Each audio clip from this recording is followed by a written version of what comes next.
Welcome. This is Women Radio 91.7, Nigeria's first and only radio station for women and their families. We are unapologetically for women, and we remain a tool for women development, as well as your most leading and reliable source for information for women. I'm glad to welcome you to a very beautiful afternoon right here on your Women Radio 91.7. And more than anything, welcome to the 16 Days of Activism, Day 13 on Women Radio 91.7. This broadcast from Monday 25th November 2024 to 10th December 2024 for the next 16 days at 12:05 p.m. So do well to join the conversation by contributing on 07000 917 917. You can send a text or a WhatsApp message on 0703 175 6537. You can also send your contributions to our social media platforms on Facebook, on X, on Instagram, on YouTube at WFM917, or log on to our website www.wfm917.com. Today, on day 13 of the 16 Days of Activism, we will be focusing on work done so far, challenges and way forward in supporting survivors of sexual and gender-based violence. I am Miracle Phillip, and I will be your host. Violence against women and girls is one of the most widespread human rights violations globally. According to UN Women, nearly 1 in 3 women have experienced physical and or sexual violence, whether by an intimate partner or others, at least once in their lifetime. In 2023 alone, over 51,100 women were murdered by partners or family members, equating to 1 woman killed every 10 minutes. This violence, which can be physical, sexual, or emotional, has severe short and long-term effects on women's physical and mental health. The scale of this crisis underscores the urgent need for action to prevent violence, support survivors, and ultimately end these violations. And on the program today, we will be discussing the challenges and way forward in supporting survivors of sexual and gender-based violence. And to discuss this with me on the program is Priscilla Usiobaifo, Executive Director, Brave Heart Initiative. Good afternoon to you, Priscilla. Good afternoon. It's a pleasure to be here. I trust that your afternoon is going beautiful today. Yes, it is. All right. Thank you very much for joining us and also for putting forward your voice on this 16th day or on the 13th day of the 16 Days of Activism, which is against gender and gender-based violence, actually. Now, tell us, as an organization who supports survivors of sexual and gender-based violence, what specific programs or services does your organization provide to help survivors rebuild their lives even after experiencing sexual and gender-based violence? All right, thank you. At Brave Heart Initiative, Brave Heart is situated at Igara, Akoko-Edo local government area of Edo State, Nigeria. We operate a multi-pronged approach that covers 5 pillars. First of them is sexual and gender-based violence investigation. The investigation includes from the time an incident is documented in the office. Immediately we decide to facilitate intervention of that case. We activate what we call escort service. Escort service means there is a caseworker at the organizational level that accompanies that survivor to all the service points, from police station to the health facility to the crime scene and every other place they need to go. You may ask, why do you need escort service? The policing and the entire judicial criminal justice system in Nigeria is still in an evolving phase, whereby most time when there are no external support for the survivors during this process of investigation, a lot of issues begin to arise.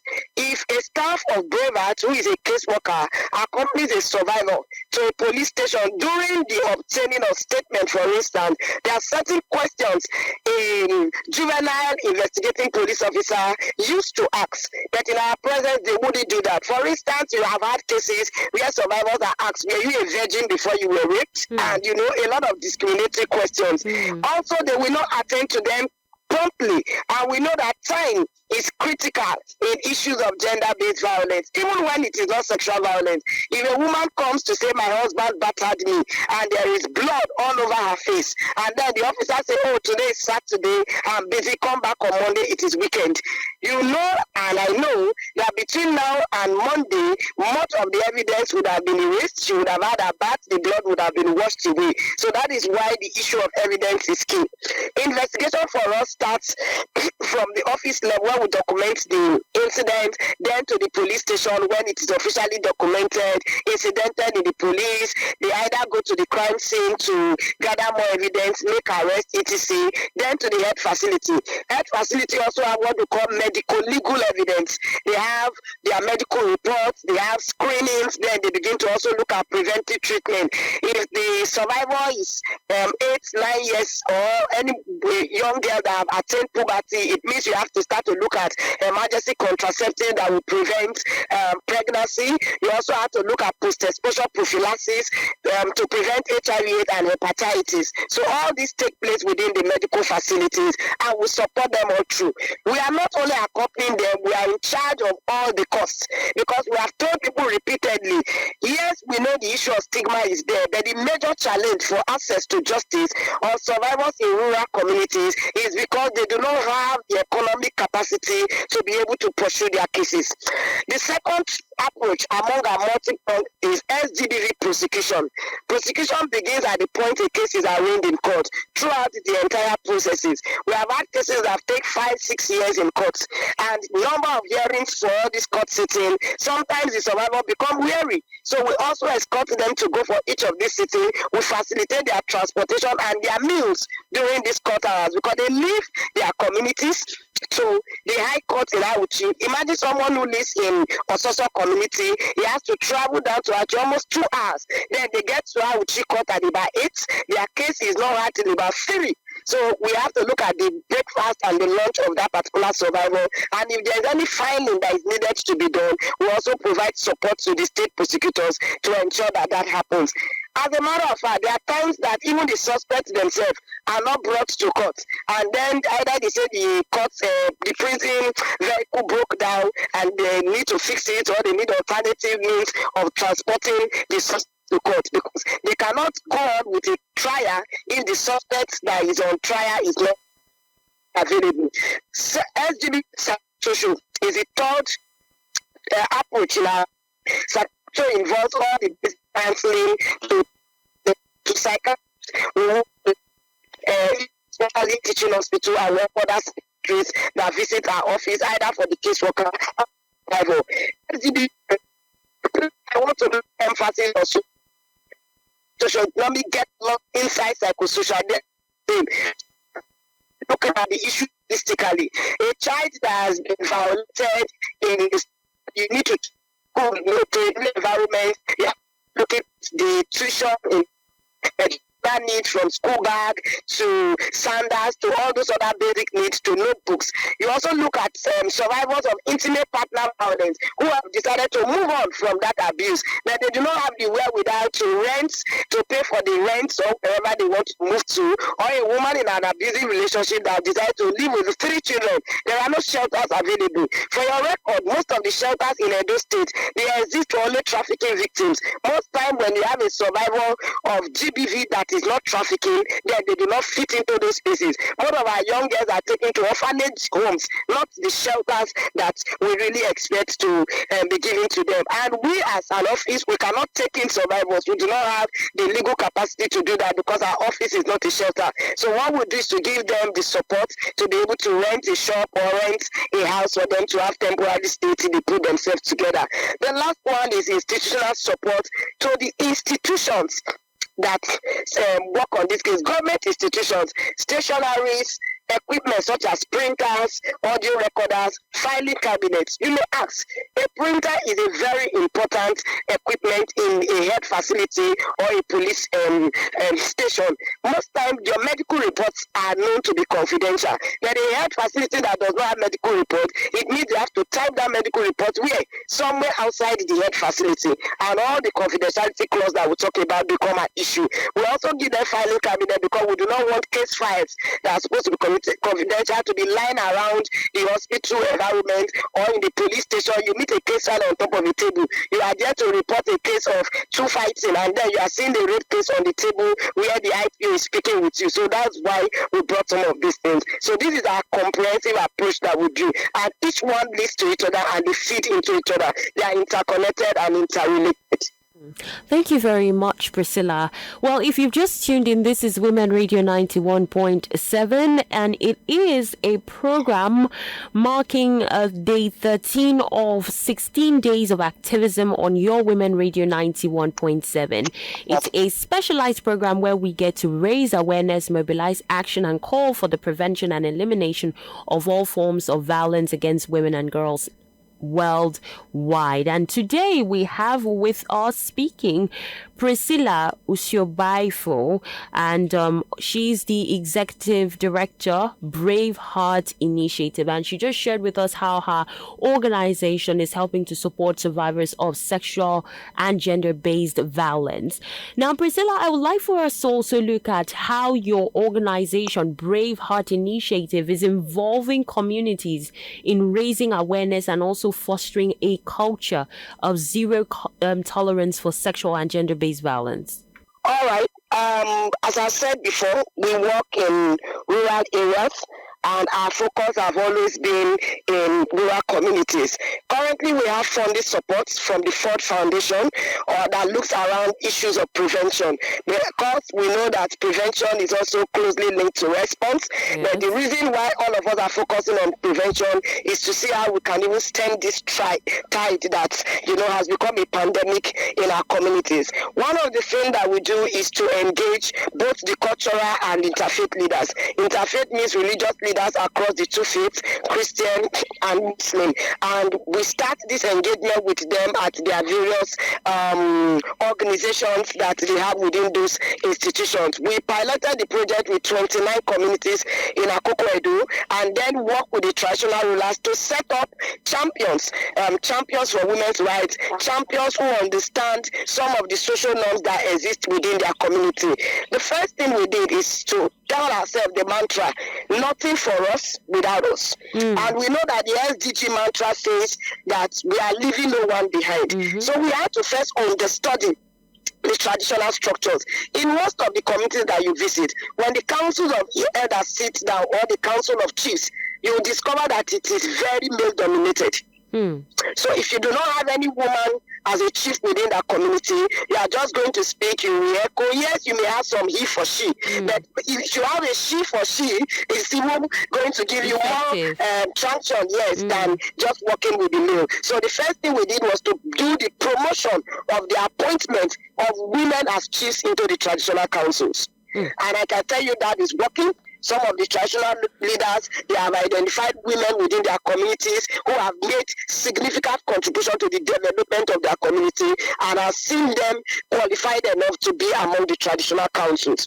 Number two is to say, as we are addressing harmful cultural practices, is there a way we can also promote on harmful cultural practices?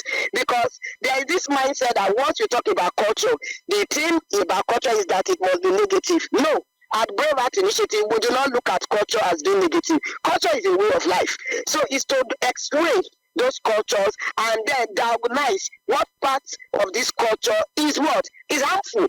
Not just to women, but to the society. Because most of the ills we do to women, the society ends up suffering it. When you beat your wife, you yourself, you are sad, your children is sad. So it's a holistic thing. So we did that to identify. So during the New Yam Festival, age group festival, women initiation ceremonies, some of these things that they have, widowhood practices, that they have. So those that are good, we help them to continue to promote it, to prove to them that we are not there to attack the cultural values, but to change those ones that are harmful to women. So leveraging on those platforms has been good.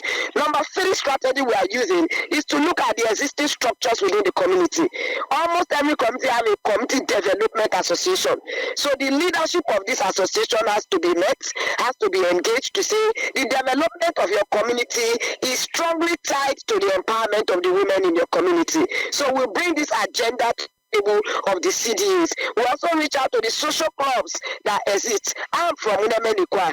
In Unemenekwa, there's Agbame Social Club, there's Anayeni Social Club, there's Araye Social Clubs. They exist among many of our communities. So it's to reach out to those clubs, especially during this festive period of Christmas and New Year, where a lot of club activities are happening, for them to understand that we cannot continue with the retrogression of our community because of the disempowerment of the female child and the violence perpetrated against women in those communities.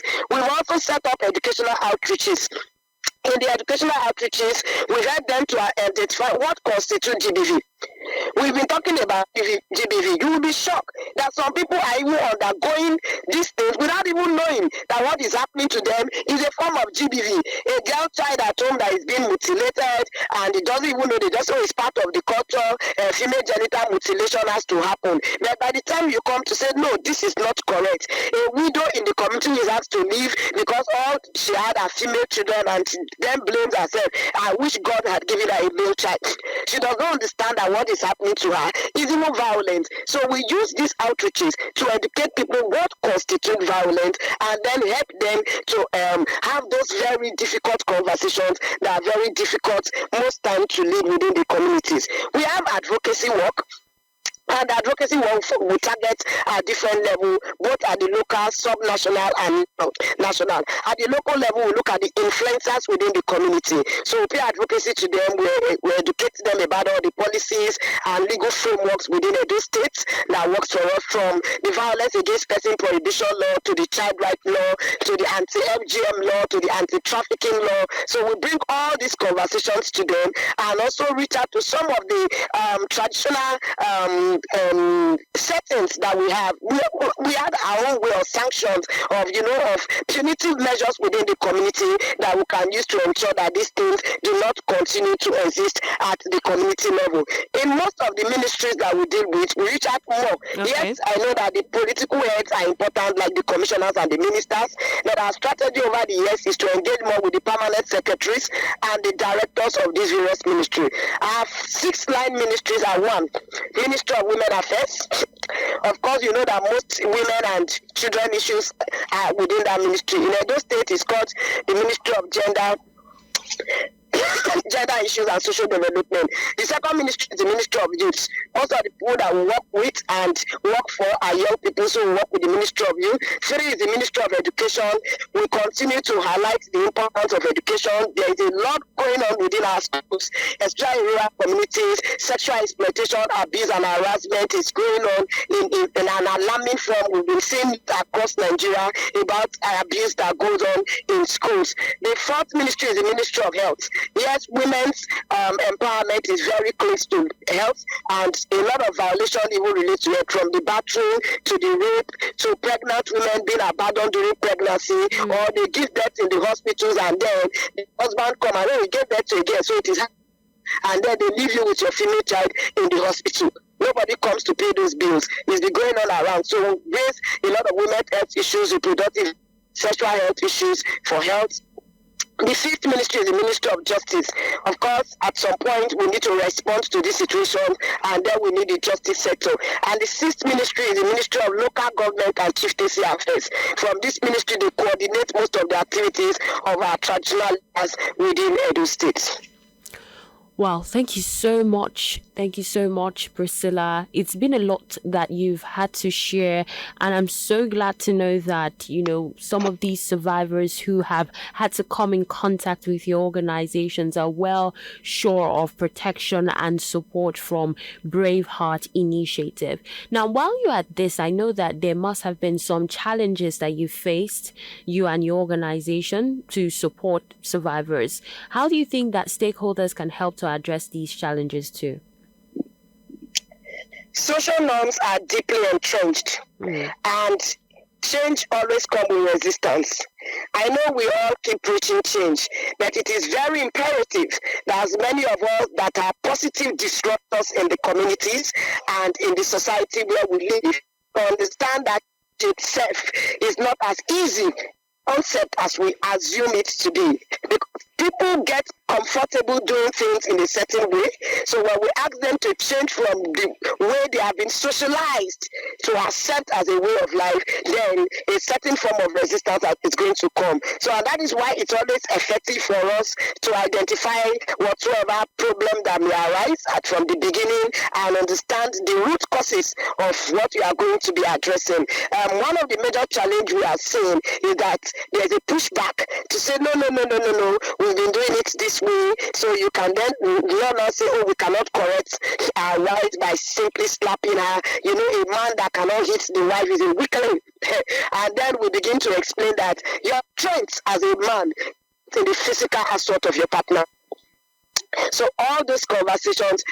The second challenge that as community is the stigma around you being and around you being a youth. I'm 40 years old, I'm an adult, but within the Nigerian state, seen as a young person. So most time when I come out to interface with community persons, all they are saying is a stereotype of a female. You are supposed to be a male talking to us. Then a young person, you are supposed to be an elder talking to us. Then unmarried. So all these three baskets, all I tick the box in the three. But I am glad that the conversations are changing. I'm having better acceptance in the community. They are getting to say that it's not just about my age, neither is it about my sex, or is it about my marital status. The third challenge that we have is the entire criminal justice system in Nigeria. The whole bottlenecks from the police down to even the courts. Even the health facilities. I know that most time we talk more about the police. I can tell you for free, in Edo State, I have more challenges with the medical facility than even the police. A case form now, as soon as you go get to 5,000 naira. Yes, this is supposed to be free for a rape survivor. But I'm telling you, in Edo State, is 5,000 naira just to obtain a form. The one we call hospital card. Really to get a hospital card in a health facility. Public health facility, not even private. So imagine that your child has been violated, and at the point of entry, you are paying 5,000 naira for the hospital card. Then you get in all the examination by the doctor you are made to pay, and then you move into the laboratory. You are paying almost 30 to 40,000 naira for the screenings, because we have a whole long list of screenings, about 8 of them that are medically required for rape cases. And then they eventually prescribe certain medication to you, and you still have to for those treatment. Availability of doctors. We have been about the Jackpot syndrome in Nigeria. We are most hit. Akoko Edo local government have only 3 separate, one general hospital in Gara, general hospital in Bilo, and a hospital in Osu. In those two, they just found health care leadership. Oftentimes, they have 1 or 2 doctors. And many of them are so saddled with administrative work that you find them doing clinical work. So all these are issues. And we know that medical report for rape survivors have to be signed off by a medical doctor. Even if you have a nurse that started the case, the doctor is still expected, to do further examination of that survivor, and then himself and the nurse will then, and all the other medical team will come up to write what their findings are. So these are really big challenges for me, and these are external challenges.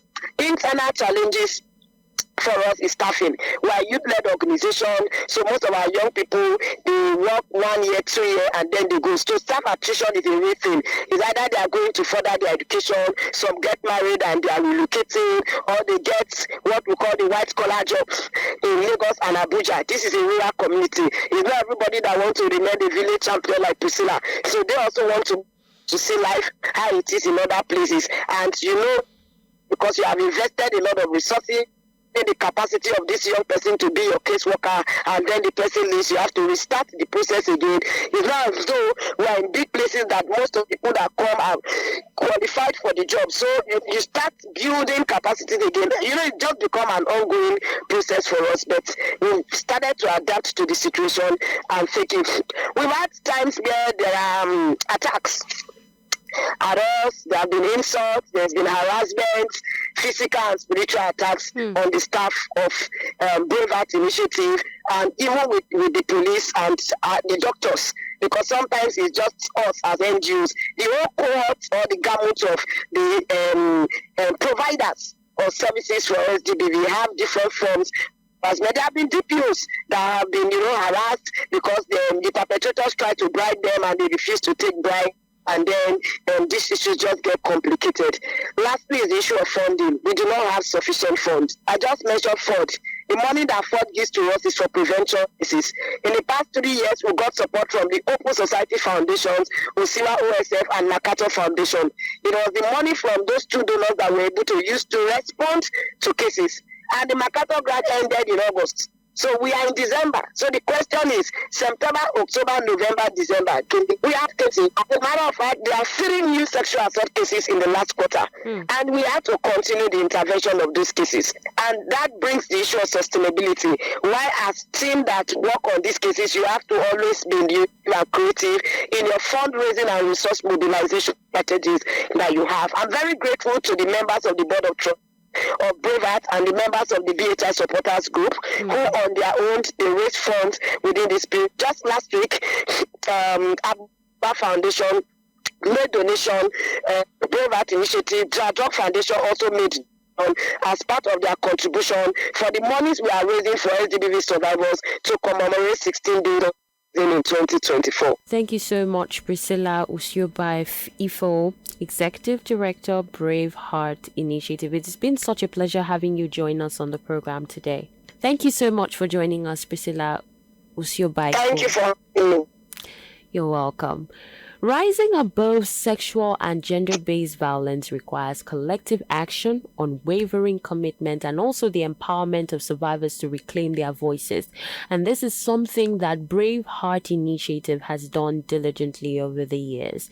As we mark the 16 days of activism, let us amplify our voices, strengthen support systems, and foster a culture of zero tolerance for gender-based violence. Together, we can indeed build a safer and more equitable world where everyone can thrive free from violence. It was such a pleasure having Priscilla Usiobai-Ifo, Executive Director, Brave Heart Initiative, join us, and also special thanks to the program's team of Women Radio for putting this together, and to the executive producer Ton Okewale Shonaya. I am Miracle Phillip. Good afternoon. WFM 91.7